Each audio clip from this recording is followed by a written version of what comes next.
Assalamualaikum warahmatullahi wabarakatuh. Perkenalkan, nama saya Hamriana, nomor stambuk 2017-61022. Saya dari jurusan PGSD Universitas Sulawesi Tenggara. Di sini saya membahas tentang data dan jenis data. Pengertian data. Data adalah catatan atas kumpulan data. Data merupakan bentuk jamak dari datum, berasal dari bahasa Latin yang berarti sesuatu yang diberikan. Dalam penggunaan sehari-hari, data berarti suatu pernyataan yang diterima secara apa adanya. Pernyataan ini adalah hasil pengukuran atau pengamatan suatu variabel yang dibentuk, dapat berupa angka, kata-kata, atau citra.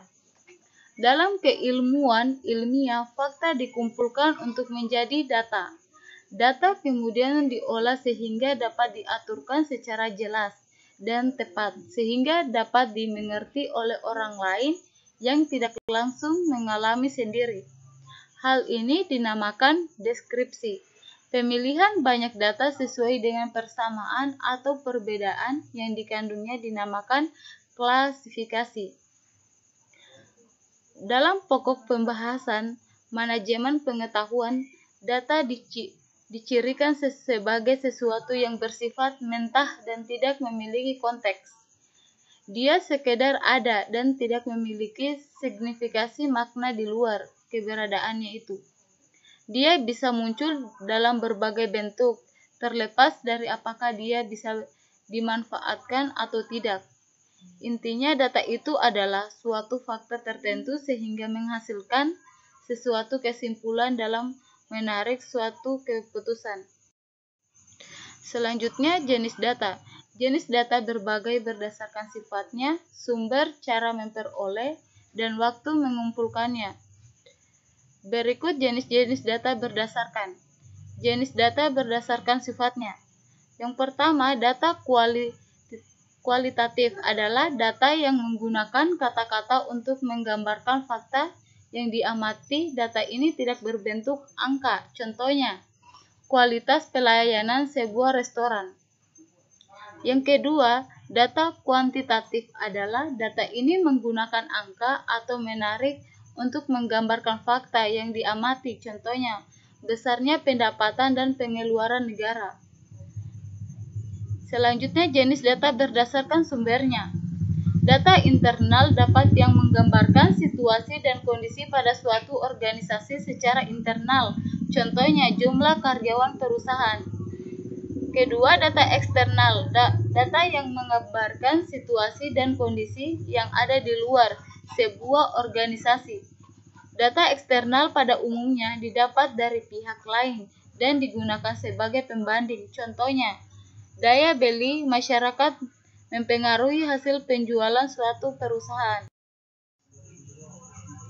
Selanjutnya, jenis data menurut memperoleh.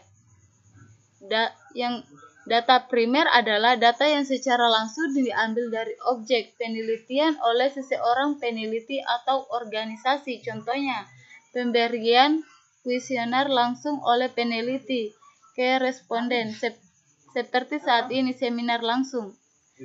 Yang kedua, data sekunder adalah data yang didapat secara tidak langsung dari objek penelitian, biasanya dapat diterima oleh peneliti dalam bentuk sudah jadi yang dikumpulkan oleh pihak lain. Contohnya, data dokumentasi dan arsip-arsip resmi. Jenis data menurut pengumpulannya. Yang pertama,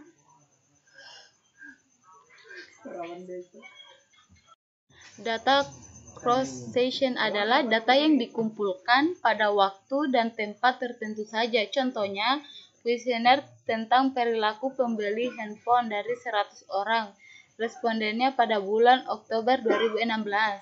Yang kedua, data time